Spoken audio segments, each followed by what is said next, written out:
Hey everyone, and welcome to Sasquatch Theory. In today's episode, we will be reading an email sent in from British Columbia.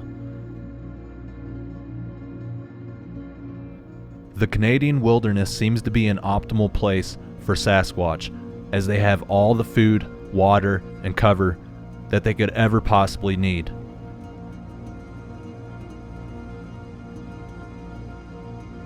Many Sasquatch sightings have been reported in this region of the world.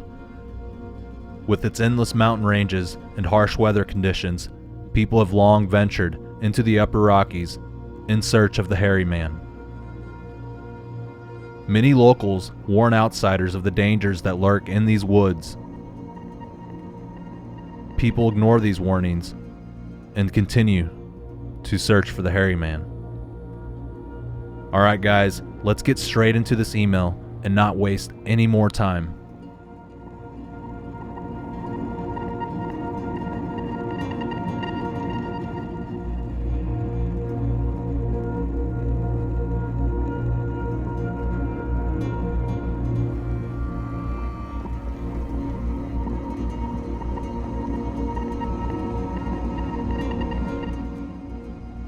The title of this email is called Recent Couple of Occurrences in British Columbia, and the email was written in by Ron. I went camping for one night, hoping for two, but after feeling the cold for a few hours, even with a huge fire, I surrendered to the idea of one night. As it turned out, a 2-night camping trip ended up being just one night. It was so cold. I stayed up late until about midnight. I was laying in my tent. I wasn't able to sleep. Around 2 or 3 a.m. at the end of January, at least -5 degrees outside in the tent, I hear footsteps. There was no pets, such as a dog, or anyone else around for that matter. I couldn't hear any vehicles from where I was camping at.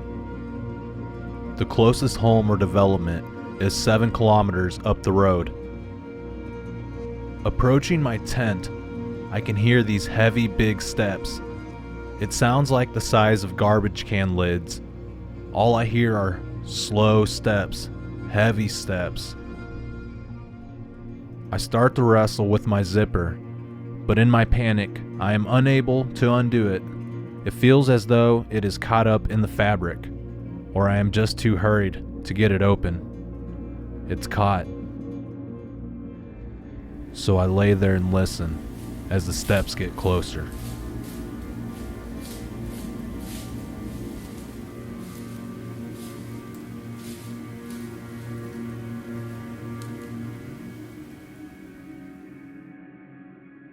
I can't believe this is freaking happening. The luck I have with wild animals. From far away, coming closer, as if walking past my tent on the beach, the snow-covered beach.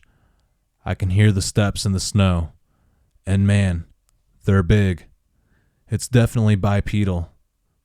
Certainly bipedal. This was no 4-legged deer or man. These were heavy steps, slowly walking, making their way towards me, as if it was scanning the forest while it walked. It's coming closer, almost directly in front of my tent, now 20 to 30 feet. I decide to cough, a small one, but loud enough. The steps stop. Whatever this creature is, it is standing directly in front of my tent, between me and the lake. Standing on the beach, maybe 30 feet away. We were both locked onto each other and dead silent. I don't make another sound, not one. It seems like forever passes, but it's maybe 3 seconds, and it continues walking along. Within a few moments, it is far away enough, the steps fade into silence. The odd part was, there was no smashing of rocks, Those round melon-sized ones that we humans find ourselves stumbling over all the time in British Columbia beaches, causing them to smash into each other, making a loud cracking noise that rocks make when clacking against each other, and us losing our steps. There was none of that. And it was dark. No moon.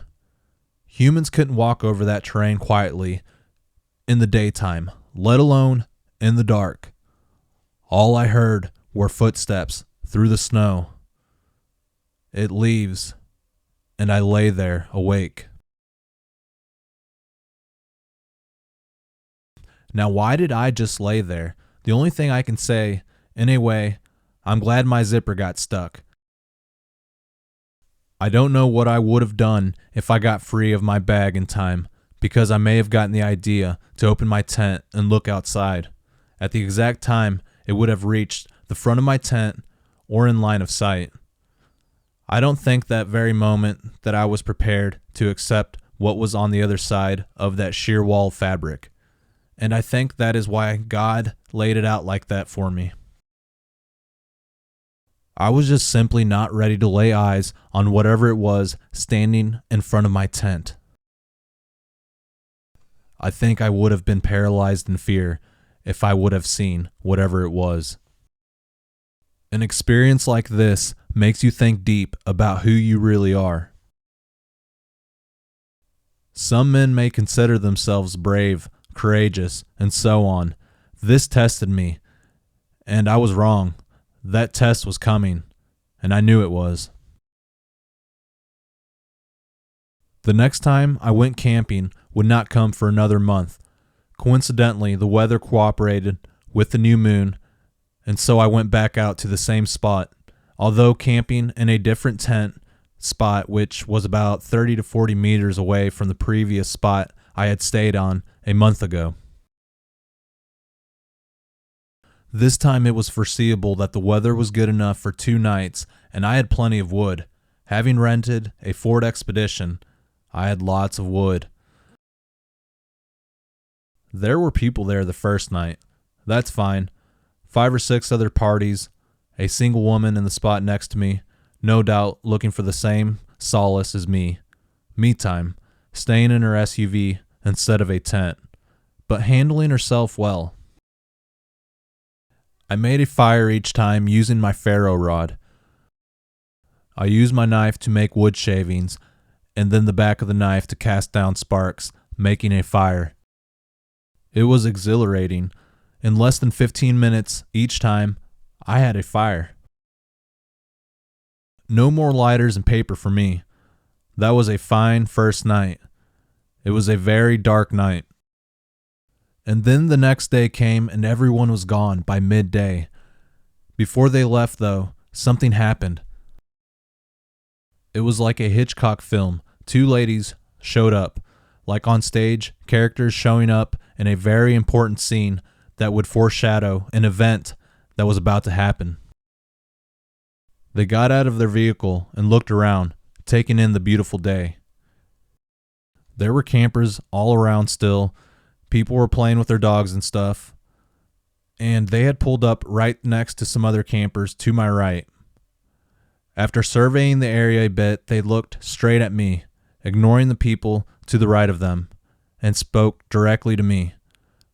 From 50 to 60 feet away, again bypassing the friendly people near them.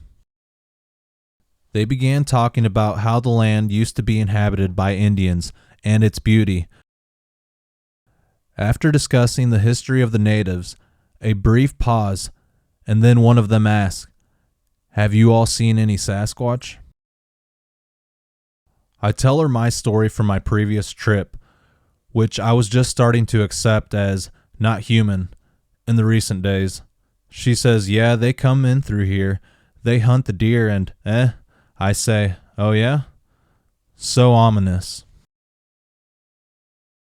Sorry guys, the writing in the story is like super vague and I have to improvise to make the story audible. I'm just trying to make it flow, guys, so I appreciate anybody who is still listening. The person who decided to leave was a single woman next to me. She stayed the longest, finally packing it up around 2 p.m. or so. It felt kind of lonely. Everybody gone, but I was not alone. I had my dinner early and then restarted the fire and enjoyed that until about 11 p.m. I decided to take some pictures of the stars. In doing so, I used my green laser pointer to help pinpoint where in the sky I was pointing my camera. I waved it around a bit. Then I stopped waving the pointer around and just held it in my hand. Listened to the night. It was too quiet.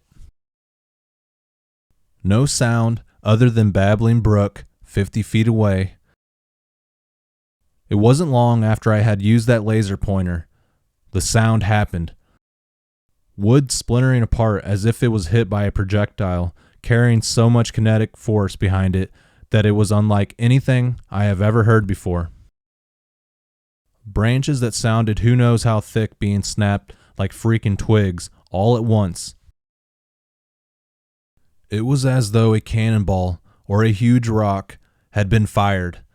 It sounded like a tree had been obliterated, really close by, maybe around 50 to 100 yards away.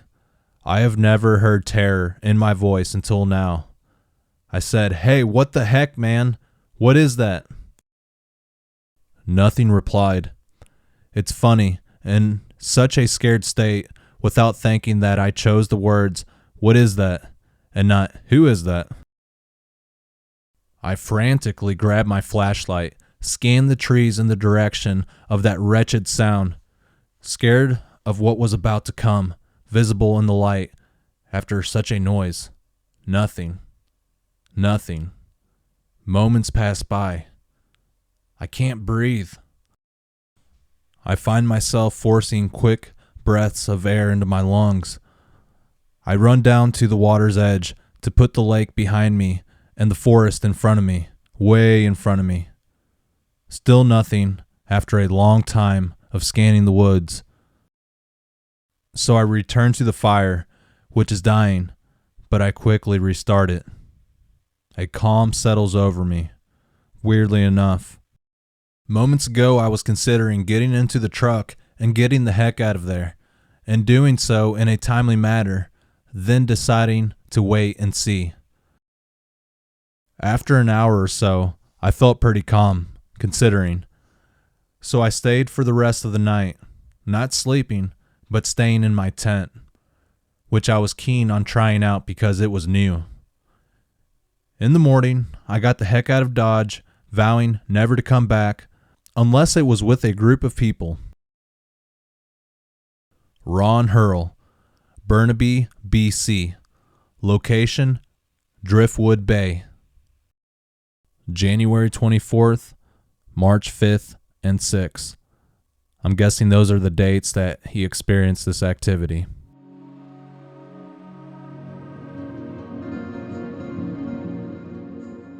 Well, thank you, Ron, for writing in that email. It was a little vague, and I think you could have done a better job, but I understand. You guys aren't story writers. You guys just experienced the activity, and you're trying to describe it the best way that you can. So I understand. You guys aren't taking the time to become a book writer. You're just trying to share your experience. So it means a lot to me. And for anybody else who's listening that wants to write in their story, just be sure to explain things correctly. Spelling doesn't matter as much as just giving a full explanation of what happened instead of a real vague explanation like went to store instead of today I went to the store. You know, it's kind of hard to read out stuff like that. But I understand, guys. You have busy lives, and so do I. I'm trying to get this video done in a timely manner, so that's the only reason I'm complaining. But Ron, my man, you survived. You survived twice, and it seems like these creatures aren't out for blood. They're more interested in what we're doing and what kind of food we have around.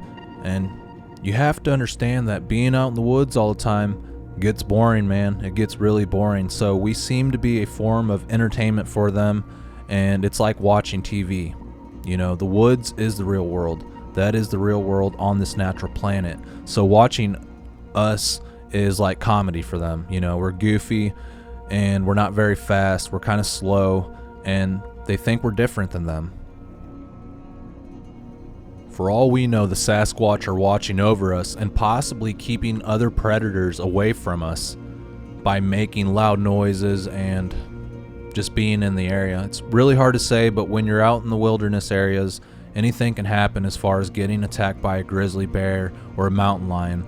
So I feel like when the Sasquatch are around, they're kind of deterring all those things away from us, because if they wanted to get us, they could. They could easily snap our necks or make us go missing. Anyways, that's all I have for you guys today, and I hope you guys enjoyed the short story from BC, Canada. It's always good to get an email from someone way out in Canada who watches the channel. It means a lot, and I appreciate everybody watching and everybody who takes the time to listen to my videos. If you have a story that you would like to write in, you can email me at sasquatchtheory@outlook.com. I also have a P.O. box. I will leave a link in the description below. You can also check out my Facebook, my Instagram. I also have a new SoundCloud with all the Bigfoot audio that I've captured. It's evidence, guys. Go check it out. And you can also help the channel by purchasing some merchandise off the Spreadshirt website, or you can make a donation to the PayPal. I will leave links in the description below. Alright guys, that's it for now, and I appreciate everybody for watching. Take care, and until the next one.